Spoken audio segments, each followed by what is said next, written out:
안녕하세요, 고독한 전술가입니다. 오늘은 오랜만에 전술편인데요. 오늘 소개할 팀은 팀의 레전드이지만 초보 감독인 램파드 감독의 첼시입니다.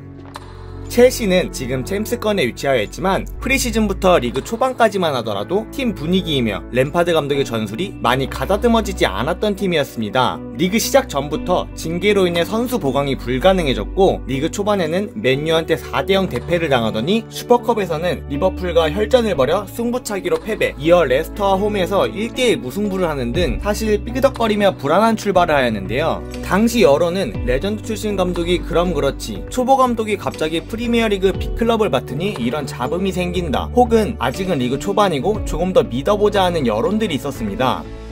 결과적으로는 시즌 3분의 1이 다가가는 시점에서 램파드는 팀을 확실하게 휘어잡으며 본인의 전술을 서서히 첼시에 녹이고 있는데요. 덧붙여 징계가 완화되면 스쿼드 중 부족한 포지션을 보강할 수 있기 때문에 앞으로의 행보가 더욱 기대됩니다. 그렇다면 램파드의 첼시는 어떻게 리그 초반의 문제점을 극복해 나가면서 좋은 성적을 내고 있을까요? 우선 전술적인 부분을 알아보기 전에 전술의 근간이 되는 뼈대인 포메이션에 대해 알아보도록 하겠습니다. 첼시는 리그 초반에는 4-2-3-1 전술을 많이 애용해왔는데요. 지금은 4-3-3 전술을 주로 쓰고 있습니다. 하지만 현대 축구에서는 포메이션은 그냥 큰 틀이라고 생각하시면 되는데요. 때문에 언뜻 보면 4-3-3과 4-2-3-1이 크게 다르지 않은 축구를 보여주고 있습니다. 그러한 이유는 보편적인 4-3-3 전술이 아니기 때문인데요. 형태만 보았을 때는 4-2-3-1과 크게 다르지 않다고 할 수 있습니다. 램파드 감독이 이러한 포메이션을 쓰는 이유는 첼시의 황금기를 이끌었던 어느 한 감독에게 많은 영향을 받았기 때문이라고 생각하는데요. 바로 무리뉴 감독입니다. 하지만 램파드 감독은 그런 전술을 시대적 흐름에 맞게, 그리고 팀의 상황에 맞게 변형하여 더욱 발전된 형태로 첼시에 적용시켰습니다. 첼시의 4-3-3은 우리가 흔히 알고 있는 전통적인 4-3-3과는 조금 다른데요. 그 이유는 4-3-3이긴 하나 무리뉴식 4-3-3 형태이기 때문입니다. 펩 과르디올라가 구사하는 바르샤식 4-3-3은 후방에 위치한 한 명의 수비형 미드필더에게 기본적으로 수비부터 빌드업, 방향전환, 패스 등의 다양한 역할을 부여하는데요. 때문에 어떤 팀이건 이 전술을 구사하기는 매우 어렵습니다. 그러한 이유는 이런 역할을 모두 수행할 수 있는 수비형 미드필더가 극히 드물기 때문인데요. 펩이 가는 팀마다 부스케츠, 필립 람, 페르난지뉴와 같이 기술뿐만 아니라 축구 지능이 매우 높은 선수들이 이러한 역할을 수행하였습니다. 덧붙여 바르샤식 4-3-3은 이렇게 다재다능의 수비형 미드필더 앞에 2명의 미드필더를 세우는데요. 때문에 공격 상황 시 숫자 싸움에서 상대적으로 덜 밀리기 때문에 공격적인 축구가 가능하고, 역습 상황 혹은 공격 작업이 막혔을 때 수비형 미드필더가 빠르게 끊어주거나 반대 전환을 통하여 안정적인 공격을 할 수 있게 됩니다.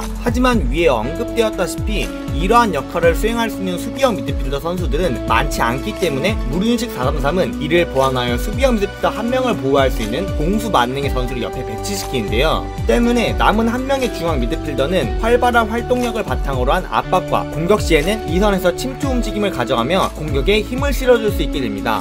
첼시 시절 무리뉴는 그 남은 한 명의 미드필더를 램파드로 기용했고, 후에 램파드가 감독이 된 후에는 본인의 역할을 수행할 선수로 마운트를 낙점하게 됩니다. 하지만 전통적인 무리뉴식 4-3-3 스타일은 중원에 전문 수비형 미드필더가 배치되어 있는데요. 램파드의 첼시에는 전문 수비가 있다고 할 수 없습니다. 뭔 소리야, 캉테 있잖아 라고 하실 텐데, 캉테는 수비력이 좋은 미드필더이지만 전방으로 볼 운반도 가능하고 실제로도 경기에서 상당히 높은 위치까지 전진하기 때문에 박스투박스형 미드필더라고 할 수 있는데요. 첼시에서는 보통의 4-3-3의 수비형 미드필더 위치에 조르지뉴가 위치하는 모습을 자주 보여줍니다. 하지만 조르지뉴에게는 수비형 미드필더가 갖춰야 될 수비력이 다른 전문 수비보다 부족하다고 할 수 있는데요. 대신 다른 능력인 경기 조율적인 측면에서 많은 강점을 지니고 있는 선수입니다. 또한 전방 압박을 많이 받는 상황에서는 빌드업을 하는데 많은 어려움이 있습니다.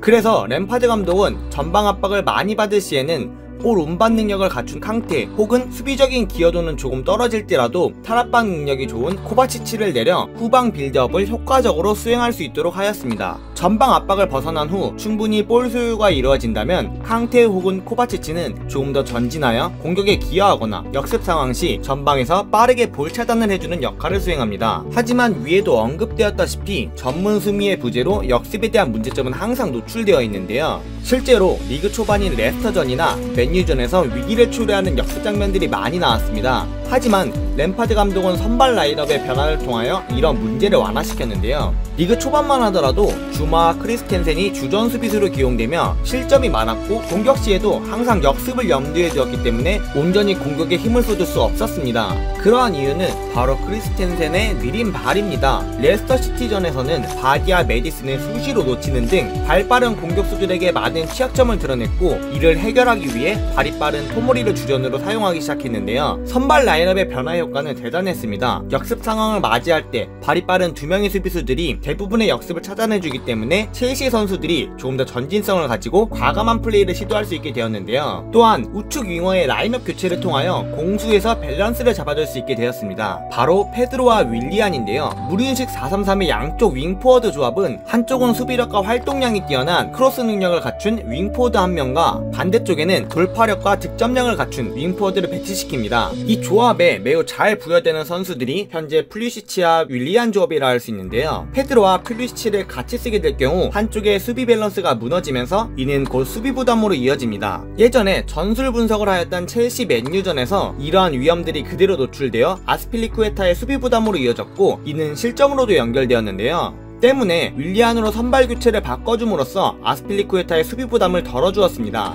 여기서 한 가지 설명을 더 드리자면 4-3-3 포메이션은 4-2-4 포메이션의 변형된 포메이션인데요. 때문에 공격 시 퓰리시치와 아브라함이 중앙에 위치하고 마운트가 왼쪽, 윌리안이 오른쪽에 배치되는 형태의 모습을 볼 수 있습니다.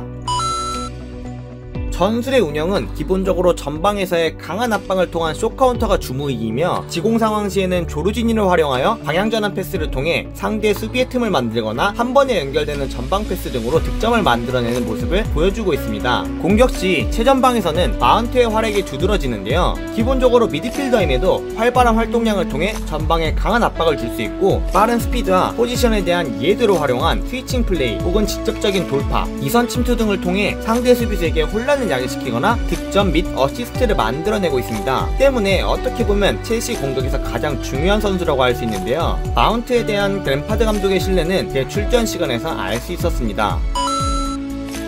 마지막으로 첼시의 약점이라고 한다면 역시 역습 상황인데요. 전문 수비가 없기 때문에 전방 압박을 벗어난 탈압박을 보여준다면 이는 곧 실점을 할 수 있는 위기로 이어집니다. 또한 미드필더 위치에 대체 기용될 수 있는 선수가 바클리밖에 없기 때문에 부상과 카드 누적으로 인한 징계 시 경기의 질이 떨어질 수 있다는 점인데요. 더군다나 바클리가 좋은 모습을 보여주고 있지 못하기 때문에 이적시장 징계가 완화된다면 꼭 보강되어야 할 포지션이라고 생각합니다. 램파드 감독의 첼시는 아직도 역습 상황에서 위기를 초래하는 장면들이 많긴 하지만 차츰 개선되는 모습을 보여주고 있는데요. 또한 포메이션과 선수 구성이 갖는 구조적인 문제이기 때문에 리스크를 감당하더라도 사용할 수밖에 없는 이유도 있습니다. 여름 이적시장 영입금지와 감독 커리어 1부 리그 첫 시즌을 생각해보면 이미 기대 이상의 전술을 구사하고 있는 램파드 감독인데요. 시즌 초반까지만 하더라도 첼시는 유로파권도 힘들 것이라 예상했던 제 자신이 부끄러워질 정도로 램파드 감독은 문제점을 빠르게 개선시켜 나갔습니다. 팀 기강적인 측면에서도 매우 엄격한 모습을 보여주며 팀을 확실히 휘어잡는 지도자의 모습, 거기에 전술적인 부분에서도 상당한 수준을 보여주고 있는 첼시의 램파드 감독과 영입금지를 당한 첼시의 근심을 덜어준 첼시의 어린 유스 출신들 선수들이 있기 때문에 앞으로 첼시의 성장이 더욱 기대되는 이유 중 하나입니다. 제가 준비한 영상은 여기까지인데요. 재미있게 보셨다면 구독과 좋아요 버튼 부탁드립니다. 이상 고독한 전술가였습니다.